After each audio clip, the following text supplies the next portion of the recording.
안녕하십니까. 이 시간에도 실제 사주 명조를 가지고 팔자의 핵심 쟁점을 위주로 집중 분석해 보도록 하겠습니다. 명은 곤명입니다.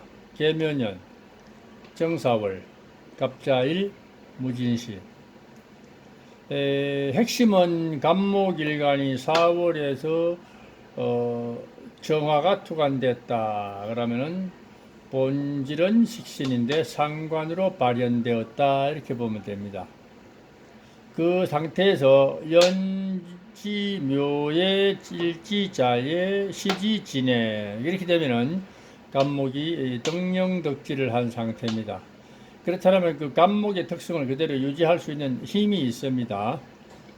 거기다가 우리 흔히 말하는 자기의 이상과 어떤 생각과 철학을 그대로 표출할 수 있는 전형적인 어떤 육신 중의 상관성.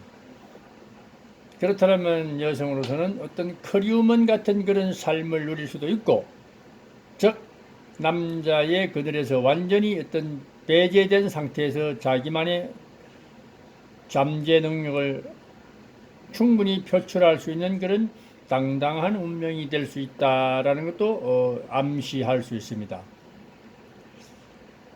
그런데 사실 이 주인공은 그런 경우에 이것을 제대로 식상을 강력하게 활용하지 못한 그런 인생이었다라는 겁니다. 그 이유는 분명합니다. 연간의 계수, 인성으로부터 정인으로부터 상관이 어느 정도 통제를 받고 있고 간섭을 받은 그런 연유도 있고, 또 배우자궁인 일지에서 인성이 그대로 자리를 잡고 있는 상태에서 조력이라면 조력이 될 수도 있죠. 수생목이니까. 뭐 인성이 있다가 조력이 되는 게 아니라 적어도 4, 5, 미월, 간목이 4, 5, 미월의 자수는 활용성이 있다라는 의미가 있습니다. 그래서 본인도 이것을 받아들인다라고 생각하면 됩니다. 그럼 배우자 여사를 받아들인다는 뜻이니까 이런 것을 강력하게 쓰지 않아도 될 수 있는 뭔가 그런 의미가 있었다라는 것도 됩니다. 그러나 그렇다고 할지라도 이것은 자기가 끌고 가는 어떤 입장에 있기 때문에 자기가 주도적인 역할을 할 수 있는 입장이었기 때문에 이것을 사용할 가능성이 확실히 높은데, 연간의 개수가 어떤 그런 것을 잠재우는 어떤 그런 묘한 역할을 했다라고 보면 됩니다.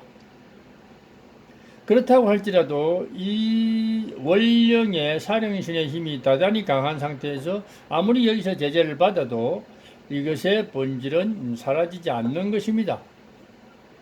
정말로 간목 주인공이 이런 지지를 덕령한 상태에서 자기의 능력을 발휘하려면 상관, 식상을 제대로 써가지고 생재로 이어지는 이런 모습이 더 확실히 주인공 입장에서 보면 깔끔한 모습이다.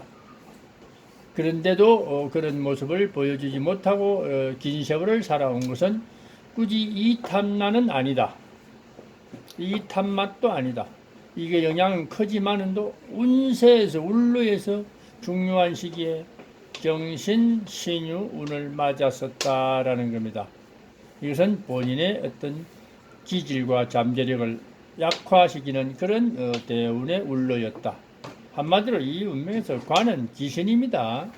관을 쓰는 운명이 아니라 식상생재로 가야지 올바른 명이고, 인성까지는 뭐 그렇게 받아들이지만도 천간으로 또 인성이 이렇게 들어오게 되면은 또 상관의 어떤 기질을 불식시키는 약화시키는 그런 어떤 역할을 하기 때문에 그 또한 불미하다.